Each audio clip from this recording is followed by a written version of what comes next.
दोस्तों women reservation bill जो है उसे टेबल कर दिया गया है लोकसभा में और अर्जुन राम मेघवाल जो भारत के न्याय मंत्री हैं, लॉ मिनिस्टर हैं, उन्होंने इस बिल को टेबल कर दिया है और फिर जो हमारा सेशन है लोकसभा का वो अर्जर्न हो गया है और इस पे चर्चा होना अभी बाकी है।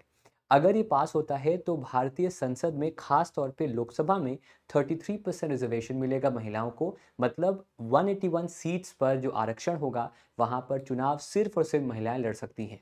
दोस्तों यहाँ पर बड़ी बात ये भी आ रही है कि अभी राज्यसभा और स्टेट असेंबली को लेकर कोई क्लैरिटी नहीं है। इनफैक्ट इस बिल में लोकसभा की ही खास तौर पे बात की जा रही है। ये मौका इसलिए भी इम्पोर्टेंट है क्योंकि 15% ही रिप्रेजेंटेशन है महिलाओं का हमारे लोकसभा में और सिर्फ 14% रिप्रेजेंटेशन है महिलाओं का राज्यसभा में। और कई राज्यों की स्टेट असेंबलीज में तो रिजर्वेशन आपका 10% से भी कम है। तो बहुत सही समय पर ये रिजर्वेशन आ रहा है और इनफैक्ट हर कोनों में से, चाहे वो हम सरकार की बात करें या सोनिया गांधी जी की बात करें, उन्होंने भी कहा है इट इज़ आर्स, उन्होंने इसको ये बात भी कही है। लेकिन इसको लेकर जो ऑपोजिशन पार्टी के लीडर्स हैं उनका कहना है कि पूरी पिक्चर नहीं दी है और सिर्फ एक जुमला है जो इलेक्शन के दौरान यूज़ किया जाएगा। अब यहाँ पर बड़ा सवाल एक और आ रहा है कि अगर ये बिल लॉ बनता है तो कब से जो हमारी भारतीय महिलाएं हैं उनको अधिकार मिलेगा, उनको रिजर्वेशन मिलेगा संसद में। तो वो आपका एज पर मैथमेटिक जो हमने लगाई है 2029 तक वो रिजर्वेशन मिल सकता है। उससे पहले मिलने के चांसेस कम हैं क्योंकि अभी जो सेंसस होना था, जो जनगणना होनी थी 2021 में, जिसके बाद डिलिमिटेशन होना था हमारे एरियाज़ का, हमारे लोकेशंस का, वो अभी नहीं हुआ है और उसको होते होते 2027 हो जाएगा और फिर तब जाकर 2029 के चुनाव में जो आपका एक जो आरक्षण 33% का या 181 सीट्स का लोकसभा में वो आपका हो पाएगा। तो आइए ज़रा वन बाय वन डिस्कस कर लेते हैं। तो आज लोकसभा में इसको टेबल कर दिया गया है और इस बिल का नाम और जो ये बिल है ये विमेन रिजर्वेशन की बात करता है लोकसभा में। पिछले 30 सालों से ये बिल आपका पेंडिंग था। इनफैक्ट 96 में अटल बिहारी वाजपेयी सरकार में पहला जिक्र हुआ था, फिर कई बार और जिक्र हुआ। इनफैक्ट राज्यसभा में तो पास भी हो गया था 2010 में, लेकिन लोकसभा में आरजेडी, समाजवादी पार्टी जैसी कई पार्टीज ने वोट नहीं दिया था इसको, कई वॉकआउट हुए थे और वहां वो बिल लोकसभा में खारिज आपका हो गया था। तो ये बिल जो है, जैसे मैंने पहले कहा, ये प्रपोज करता है 33% Kota for women in parliament, state legislatures. लेकिन अब जो बिल आपका हुआ है उसमें हम स्टेट लेजिस्लेचर्स की बात नहीं करेंगे, हम राज्यसभा की बात नहीं करेंगे, हम सिर्फ और सिर्फ लोकसभा की बात करेंगे क्योंकि लोकसभा को लेकर ये आपका जो बिल है उसे टेबल किया गया है। इस बिल का नाम दिया, जब अर्जुन राम मेघवाल साहब इस बिल को प्रेजेंट कर रहे थे, उन्होंने इस बिल का नाम रखा है नारी शक्ति वंदन अधिनियम। ये इस बिल का नाम है और अगर ये पास होता है तो 2027 के बाद जो इलेक्शंस होंगे, क्योंकि उससे पहले डिलिमिटेशन होने वाले हैं, उसके बाद ही जो चुनाव होगा 29 का, उसमें ये जो रिजर्वेशन है वो आपका काउंट किया जाएगा। जो कोटा है उसे इंप्लीमेंट किया जाएगा after the delimitation. In fact Rajya Sabha में भी लोकसभा में भी जब तक 2/3 बहुमत नहीं मिलेगा इस बिल को, तब तक इसे लॉ नहीं बनाया जाएगा। इनफैक्ट तब तक ये पास भी आपका दोस्तों नहीं हो पाएगा। ये बिल जो है वो 15 साल तक फोर्स पे रहेगा और उसके बाद इसे एक्सटेंड करने की बात की जाएगी, वो भी तब जब फिर से आपका कोई डिलिमिटेशन होगा। और जब जब ऐसा होगा तब तब हमें इस बिल को, इस पर्टिकुलर आरक्षण को हमें यहाँ पर उसको पास कराना पड़ेगा।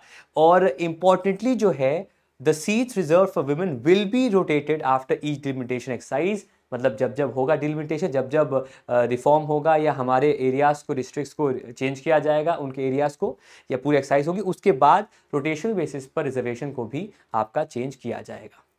ठीक है जी, यहाँ तक सबको क्लियर है? हाँ। अब स्क्रीन पे आप देखिए, ये आपके सामने एक जर्नी दी है मैंने, जहाँ पर कब शुरू हुआ था। तो 96 में पहली बार इसका जिक्र हुआ था अटल बिहारी वाजपेयी सरकार के दौरान, 98 में जिक्र हुआ, फिर 99 में हुआ। एक बिल को मनमोहन सिंह सरकार के दौरान 2008 में पास कराया गया था, राज्यसभा में पास हो गया था, लेकिन वो बिल लोकसभा में पास नहीं हुआ था। सपा, यूपीए मेंबर्स, आरजेडी और उस समय एनडीए अलाय जेडीयू ने इसको एक्सेप्ट नहीं किया था। ठीक है, और इसी वजह से ये अभी तक पेंडिंग आपका चल रहा था। अगर हम करंट स्ट्रक्चर्स की बात करें तो लोकसभा में 78 women out of total of 543 हैं और राज्यसभा में 31 वुमेन हैं out of total of 238 members. Similarly assemblies की बात करें तो 14% मैक्स 14.4% मैक्सिमम है छत्तीसगढ़ में, 13.7% आपका है वेस्ट बंगाल में, झारखंड में 12.4% का है और कई ऐसे राज्य हैं जैसे बिहार, हरियाणा, पंजाब, राजस्थान, उत्तराखंड, उत्तर प्रदेश, दिल्ली, जहां पर सिर्फ 10 से 12% रिजर्वेशन है या 10 से 12% रिप्रेजेंटेशन महिलाओं का उनके स्टेट असेंबलीज में। और अगर 10% से कम की बात करें तो उनमें आंध्रा है, अरुणाचल है, असम है, गोवा है, गुजरात है, हिमाचल है, कर्नाटका है, केरला है, एमपी है, महाराष्ट्र है, मणिपुर है, मेघालय है, उड़ीसा है, सिक्किम है, तमिलनाडु, तेलंगाना, त्रिपुरा, पुडुचेरी, जहां पर 10% से कम का रिप्रेजेंटेशन है महिलाओं का इन स्टेट असेंबलीज के अंदर।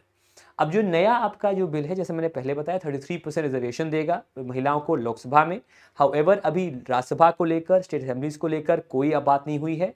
जैसे मैंने पहले कहा 15 ईयर्स तक प्लेस पे रहेगा, फिर रोटेशनल बेसिस पर इसको हम एक्सटेंड करेंगे। और जो 1/3 सीट्स हैं आउट ऑफ द 33%, मतलब 181 सीट्स में से 1/3 सीट्स जो हैं उनमें SC ST रिजर्वेशन भी महिलाओं के लिए, उन ग्रुप्स के लिए दिया जाएगा। तो वहां पर भी जो 181 सीट्स में 33% सीट्स हैं वो SC ST महिलाओं के लिए रिजर्व रखी जाएंगी इस पर्टिकुलर बिल के हिसाब से।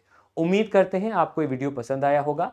बड़ा दिन है आज का और काफ़ी समय से इसको लेकर बातचीत हो रही थी, लेकिन फाइनली इसको पास कर दिया गया है और ये बिल हम आ रहा है, ये बिल हम सबका है। मैं एक पुरुष हूँ, इसका मतलब ये नहीं कि मुझे इसको लेकर खुशी नहीं है, मुझे बहुत खुशी है, बिकॉज मैं अपने लाइफ में मेरे साथ ऐसे इवेंट्स हुए हैं, मैंने इस बात का आभास किया है कि महिलाएं हमसे बेहतर तो हैं, हमें हमारे बराबर भी हैं और कई मायनों में हम उनसे बहुत कुछ सीख सकते हैं। इसीलिए जब हम बात करते हैं महिलाओं की, तो मेरा सिंपल सा कहना है उनसे सीखने की कोशिश करें, उनको कम से कम अपने बराबर माने, क्योंकि अगर आप बराबर मानेंगे तो वो अपने अपने हिसाब से अपना बेहतर काम कर लेंगी। तो इसी के साथ हम आपसे विदा लेते हैं। उम्मीद करते हैं आपको वीडियो पसंद आया होगा।